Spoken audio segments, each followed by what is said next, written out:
Boa noite. Não, obrigado. Novamente agradeço ao Cleidemir a oportunidade de estar aqui, e alguns já me conhecem, outros não. Eu sou o Vilmar, eu estou em fase de término no meu mestrado em Teologia na Universidade de Concórdia, trabalho como intern pastor na igreja People's Church Montreal, em Downtown, na frente da McGill ali. E a gente caminha aí, desde que eu cheguei aqui em Montreal, caminha aí numa relação muito querida com o Cleidemir, e já preguei aqui não sei quantas vezes. Sempre é uma grande honra e também uma grande responsabilidade, né? Não é fácil, e ainda mais sabendo que ele pode estar assistindo na internet, né? Então, né, tem que tomar cuidado. Mas é bom agora que tem uma cortina aqui, então, né, posso fechar. Daí ele não me vê, só me ouve. Mas que bom estar aqui novamente. E a ideia, e eu fico muito feliz porque eu preciso agradecer ao Conjunto de Louvor, que eu escutei essa noite algumas músicas que há tempos eu não escutava, né? E isso isso é engraçado, que fez um link muito interessante com o que eu vou falar essa noite. E quando a gente pensa em, olha, faz tempo que eu não ouço essa música, né? E aí a gente começa a analisar, nossa, mas naquela época eu tinha quantos anos, não sei o quê, e a gente começa a olhar para trás, né? E o que eu vou falar sobre hoje é justamente isso, né? É olhar para trás, mas também olhar para frente, né? E o tema dessa mensagem eu vou buscar lá no livro de Hebreus. Então, se você quiser pegar a sua Bíblia e abrir a sua Bíblia no livro de Hebreus, capítulo 11. E talvez esse texto ele passe despercebido na vida e na sua leitura diária da Bíblia, porque ele conta uma história, ele é o chamado capítulo dos heróis da fé, né? Às vezes a tua Bíblia tem um subtítulo ali, os heróis da fé, né? Então esse capítulo ele começa a contar a história de vários personagens que ao longo da narrativa bíblica fizeram alguma coisa que honraram o nome de Deus de alguma forma, né? E aí ele vai contando de que Abraão honrou o nome de Deus, aceitando a responsabilidade de levar o seu filho a ser sacrificado. E ele vai contar a história de Jacó, de como Jacó honra a sua vida também, ao nome de Deus com a sua vida. Enfim, ele vai contando uma série de histórias, e eu não vou ler o capítulo inteiro, porque é um capítulo longo, mas eu gostaria de ler a partir do verso 32, tá? A partir do verso 32, Hebreus 32. E então o título dessa mensagem se chama Homens dos quais o mundo não era digno, né? E aí eu quero fazer depois o link com tudo aquilo que a gente viveu e ouviu aqui essa noite. Então, Hebreus 11, de 32 a 40, e eu vou até o 12, versículo 3, tá? E o que mais direi? Faltar-me-ia tempo contando de Gideão, Baraque, Sansão, Jefté, Davi, Samuel e os profetas, os quais pela fé venceram reinos, praticaram a justiça, alcançaram promessas, fecharam a boca dos leões, apagaram a força do fogo, escaparam do fio da espada, da fraqueza tiraram as forças na batalha, se esforçaram, puseram fuga os exércitos dos estranhos. As mulheres receberam pela ressurreição os seus mortos. Uns foram torturados, não aceitando o seu livramento, para alcançarem uma melhor ressurreição. E outros experimentaram escárnios, açoites e até cadeias e prisões. foram apedrejados, cerrados, tentados, mortos ao fio da espada. Andaram vestidos de peles de ovelhas e de cabras, desamparados, aflitos, maltratados, aqueles dos quais o mundo não era digno. Errantes pelos desertos e montes, e pelas covas e cavernas da terra, e todos eles, tendo testemunho pela fé, não alcançaram a promessa, provendo Deus alguma coisa melhor ao nosso respeito, para que eles, sem nós, não fossem aperfeiçoados. Portanto, nós também, pois que estamos rodeados de uma tão grande nuvem de testemunhas, deixemos todo o embaraço e o pecado que de tão perto nos rodeia, e corramos com paciência a carreira que nos está proposta, olhando para Jesus, autor e consumador da fé, o qual, pelo gozo que lhe estava proposto, suportou a cruz, desprezando a afronta, e assentou-se à direita do trono de Deus. Considerai, pois, aquele que suportou tais contradições dos pecadores contra si mesmo, para que não enfraqueçais, desfalecendo em vossos ânimos. Senhor, muito obrigado por essa noite. Muito obrigado porque a sua palavra é acessível a nós. Muito obrigado porque podemos lê-la na nossa língua materna.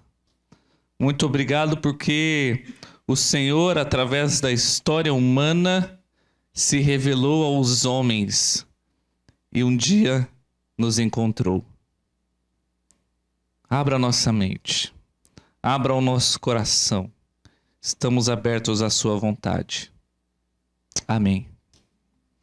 O livro de Hebreus é um livro muito interessante.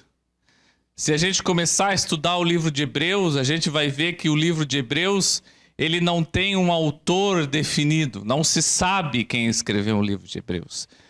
Fato é que, e o que nós sabemos é que o autor do livro de Hebreus, ele é uma pessoa que conhecia intimamente a cultura judaica, o ambiente judaico, a religião judaica, pelo modo como o qual ele defende o cristianismo em cima ou em contraproposta à cultura judaica, ao judaizante, ao judaísmo.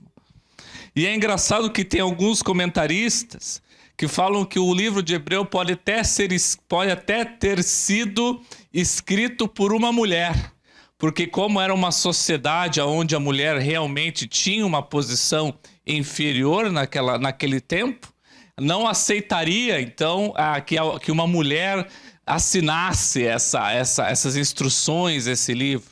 Outros dizem que simplesmente o autor não quis se revelar porque ele achava que ele não era tão importante, mas que a mensagem de Deus era importante. Fato é que é um livro eloquente, é um livro muito bem escrito, é um livro com...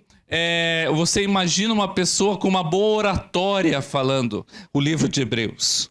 Mas, ao mesmo tempo, o livro de Hebreus é um livro cheio de perguntas sem resposta.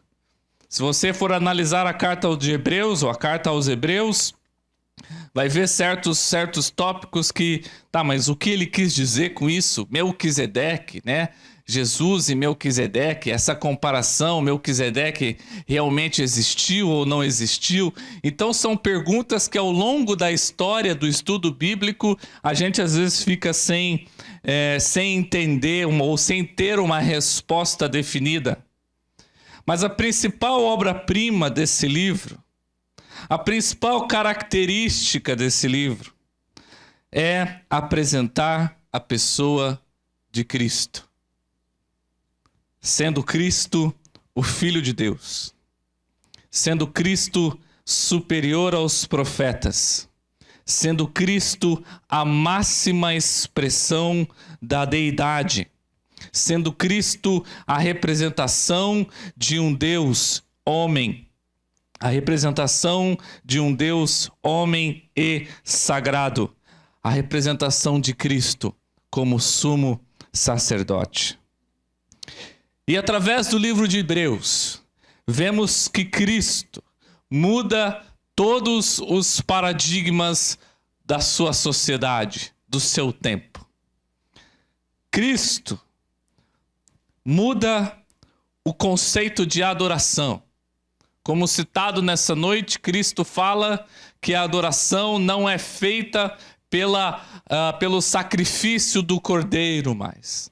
A adoração, ela é feita em espírito. E se ela é feita em espírito, ela é feita em verdade. E não porque é o nosso espírito, mas é feita pelo Espírito Santo que habita em nós. E sendo o Espírito Santo que habita em nós, ele é Deus e ele é a verdade. Então agora você consegue entender por que Deus quer que nós habitemos em espírito e em verdade. Não porque o nosso espírito ou a nossa alma vivente tem condição de adorá-lo de maneira digna, mas aquele espírito que habita em nós, esse consegue oferecer uma adoração genuína a Deus. Jesus muda o conceito de interpretação e leitura da Bíblia. Jesus, quando vai à sinagoga, ele fala assim, olha, todas essas professas, essas promessas, das quais eu acabei de ler, elas se cumprem agora. Porque ele é o cumprimento de todas as promessas. Ele é a ideia, a centralização. Ele é o centro para onde todo o Antigo Testamento aponta. Aponta para Cristo. Cristo, através do livro de Hebreus, nós podemos entender que Cristo também nos orienta sobre diferentes hábitos de vida. Que nós devemos olhar as pessoas e amá-las e não julgá-las.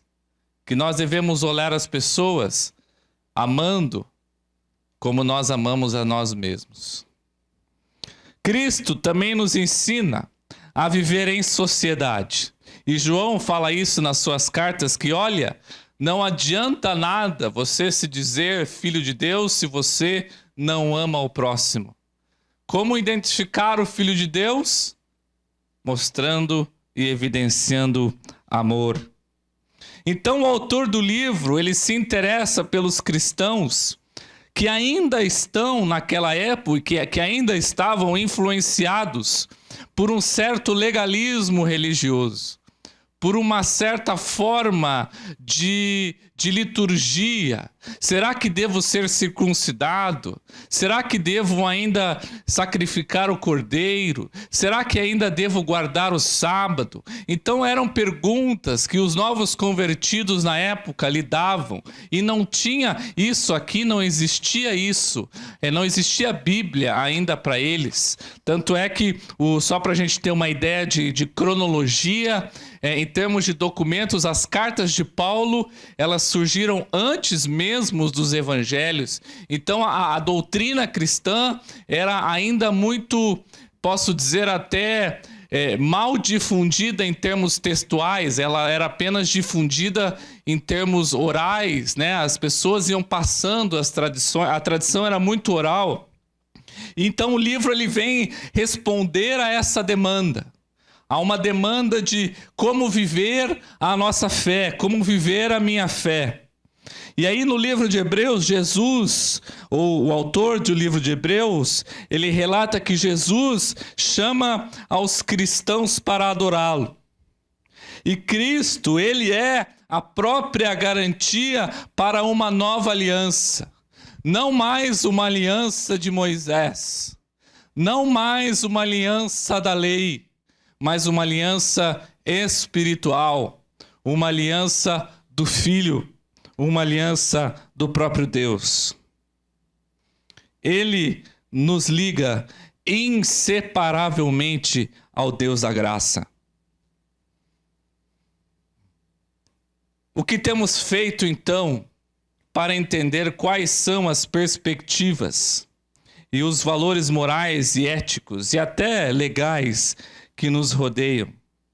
Será que estamos inserindo a nossa vida e estamos sendo influenciados pela sociedade que nos rodeia? Já falei isso aqui algumas vezes.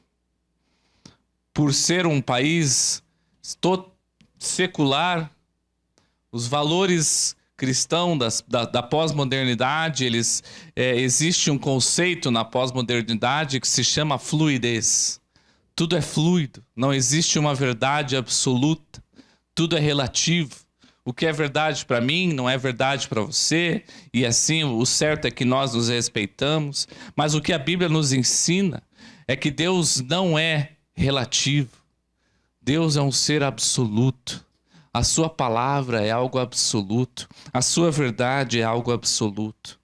E essas pessoas essas pessoas que são narradas no capítulo 11, e esse texto que nós lemos, eles nos fazem lembrar que essas pessoas não dialogaram de uma maneira amorosa ou não aceitaram serem influenciados pelas sociedades ou pela sociedade a qual elas estavam vivendo ou que elas estavam ali participando.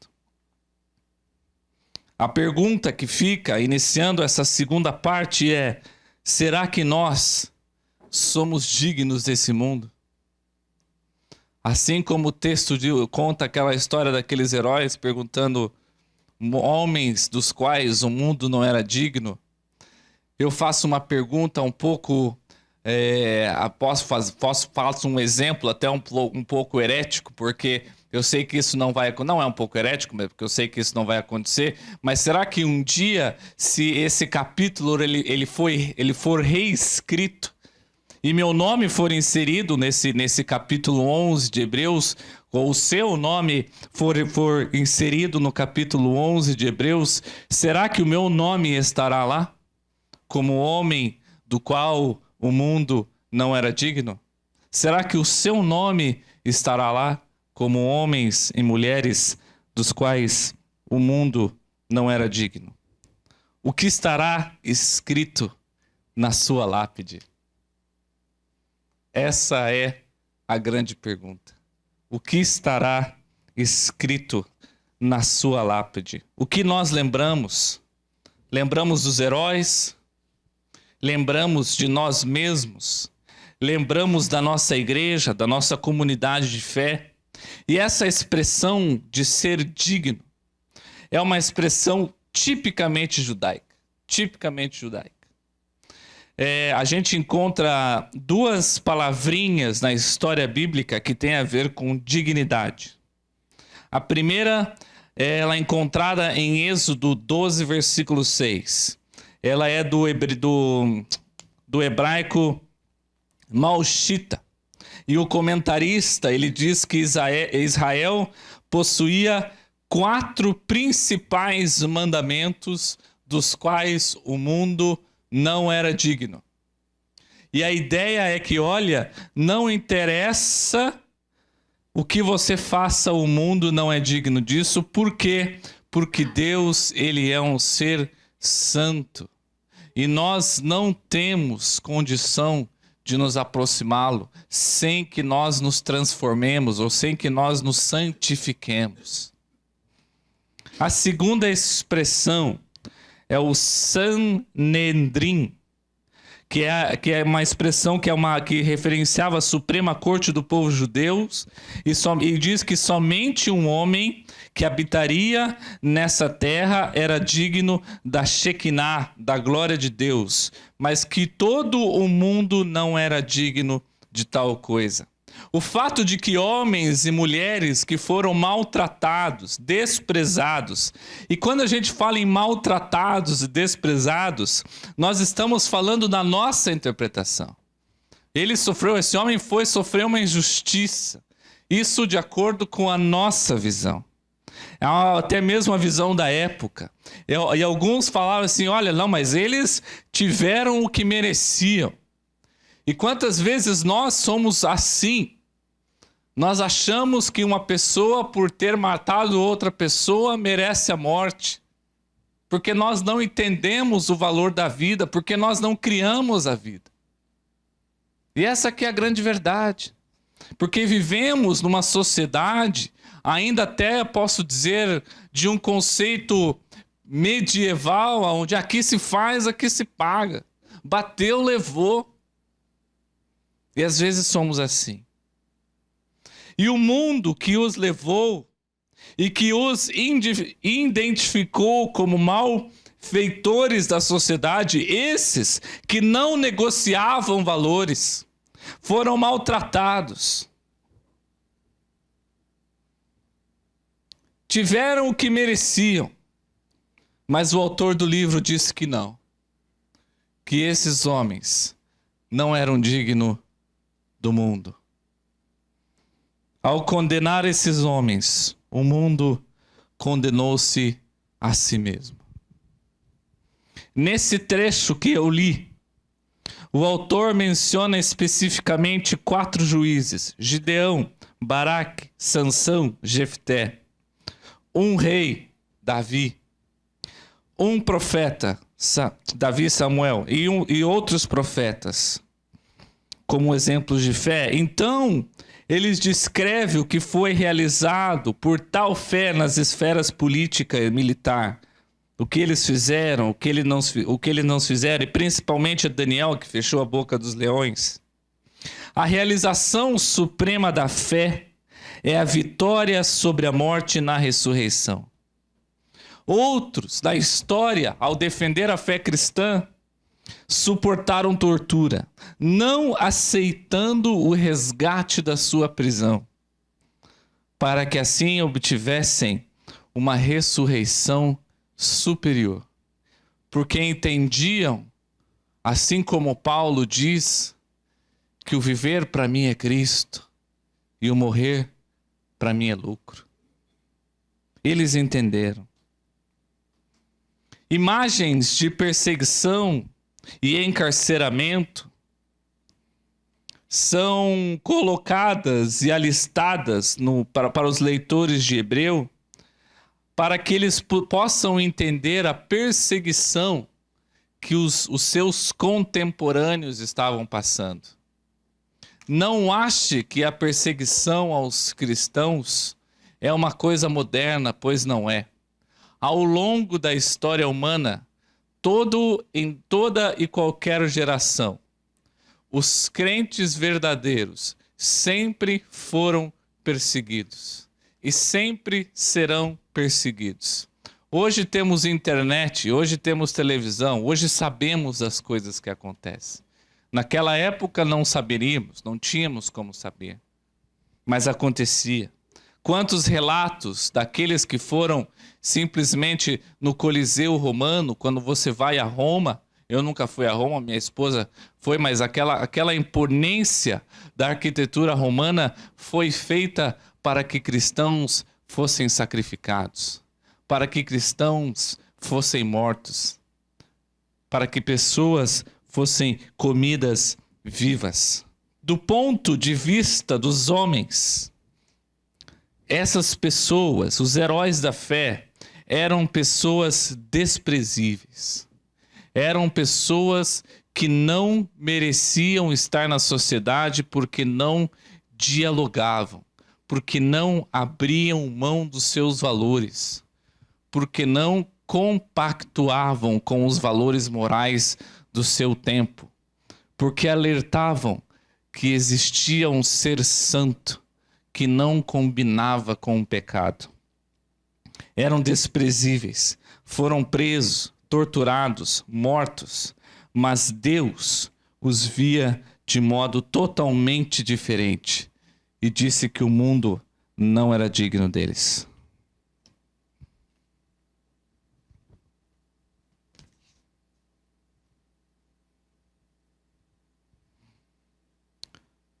Hoje, temos o consolo das promessas. Temos a pessoa do Espírito Santo e por fé somos preparados para que possamos receber as promessas no seu devido tempo. A reflexão que eu faço sobre essa segunda parte é: o que te faz ser digno desse mundo? Ou o que te faz não ser digno desse mundo? Será que precisamos hoje ser açoitados? Será que precisamos ser mortos? Será que precisamos ser chamados de idiotas? Será que precisamos ser chamados de burros e ignorantes? Porque acreditamos que Deus criou o mundo em 7 dias? Porque acreditamos que a Bíblia é a palavra de Deus? O que fazer então para não ser digno desse mundo? O que fazer? Quais são os passos? O primeiro passo: entendermos que nós somos chamados a uma causa. Entender que nós não somos voluntários no reino de Deus. João 15:16 diz assim: olha, não me escolhestes vós a mim, mas eu vos escolhi e vos nomeei para o quê? Para que vá e dê fruto, e o seu fruto permaneça, a fim de que tudo enquanto pedires no meu nome ao Pai, Ele te conceda. Assim, muitas vezes não valorizamos o nosso chamado, pois achamos que temos uma grande parte no processo da salvação. Não fizemos absolutamente nada. O que não lembramos é que fomos escolhidos por Deus, convocados pelo Senhor para uma missão: sermos o sal da terra, sermos a luz do mundo, sermos os padrões de moral dessa sociedade, sermos a luz na escuridão. Primeiro passo é entender isso. O segundo passo: para entender isso, eu preciso me entregar totalmente a Deus. Mateus 6:24 diz: olha, ninguém pode servir a 2 senhores. Ou é de Deus, ou é de Mamon. Ou é amar um e odiar o outro. Seja o seu sim, sim, o seu não, não. Não há negociações. Existe um preço a se pagar sendo cristão. Existe uma porta, existe um caminho. E esse caminho é estreito. Tudo vai fazer com que você escolha o caminho maior.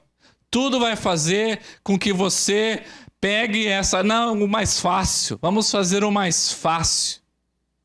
Não é o mais fácil. É o mais doloroso. É aquele que dói, que tortura, que leva açoite, que leva xingo. É aquele que ama o inimigo. É aquele que ama aquele que te chama de burro, de idiota. Esse é o cristianismo. O cristianismo de entrega. Não entrega aos outros, entrega a Ele. Entrega aos outros é uma resposta, é uma consequência. Amar os outros é uma resposta ao amor a Ele primeiro. O que Jesus está falando é que é impossível servir a 2 senhores. Todas as vezes que eu abro a mão de Deus, eu estou servindo a outro Deus. Terceiro passo: tomar a nossa cruz. Se alguém quiser vir após mim, renuncie-se a si mesmo. Tome sobre si a sua cruz e siga-me. Porque aquele que quiser salvar a sua vida, perdê-la-á. E a quem perder a sua vida, por amor de mim, acha-a. Pois o que aproveita o homem ganhar ao mundo inteiro se perder a sua alma? Ou o que dará o homem em recompensa à sua alma? Porque o Filho do Homem virá na glória de Deus Pai, com os seus anjos, e então dará cada um segundo as suas obras. Jesus está dizendo, para você conquistar o seu propósito, é necessário fazer aquilo que Ele quer, e não aquilo que eu acho melhor. O que Deus quer para você. Em 2 Coríntios 4, de 11 a 12, Diz assim: pois nós que vivemos estamos sempre entregues à morte por amor de Jesus, para que também a vida de Jesus se manifeste na nossa carne mortal, de modo de que em nós opera a morte, mas em vós a vida. Para que a vida de Cristo seja gerada nas pessoas, é necessário que primeiro ele esteja fazendo morada em nós. É para isso que eu preciso da nossa vida, que nós precisamos da nossa vida, glorificar a Deus. E a pergunta que eu volto desde o começo é: o que estará escrito na sua lápide? Quando você estiver perto da sua morte, do que você vai lembrar? Você vai olhar para trás e vai falar assim: o mundo foi digno de mim? Ou o mundo não foi digno de mim? Onde está o nosso foco? Estamos muitas vezes demais preocupados com as circunstâncias e nos esquecemos de olhar para a cruz. O que vamos fazer hoje, daqui a pouco, é a ceia do Senhor. E muitas vezes fazemos com um mero rito e não realmente lembramos de que é a cruz que dá todo o sentido a essa história. Gosto muito do Natal. A história do nascimento de Jesus, aquele que foi enviado a nós, possibilitando-nos a redenção, é ótima. Mas eu prefiro a Páscoa. Porque sem a cruz, eu não sou nada. Sem a cruz, eu sou digno desse mundo. Sem a cruz, eu sou mais um. Eu gostaria de orar agora. Gostaria de orar para que nós entendêssemos que a nossa concepção de mundo não deve ser baseada somente com os valores da carne, com os valores da nossa geração, do nosso tempo. Eu gostaria que você fechasse seu olho agora, baixasse sua cabeça. E eu não sei como você entrou aqui nessa noite, eu não sei como você olha para o seu passado, para a sua vida, e se o seu passado ou a sua vida até agora mostra que a sua vida não teve sentido nenhum. Mas existe a chance da redenção. E se você é aquela pessoa que, mesmo cristã, já convertida, mas que está precisando de um ânimo, uma força na caminhada, e gostaria que eu orasse por você, levanta sua mão. Não tenha vergonha, levanta sua mão. Minha oração não tem poder nenhum. As minhas palavras não têm poder nenhum. Mas eu gostaria de orar por você.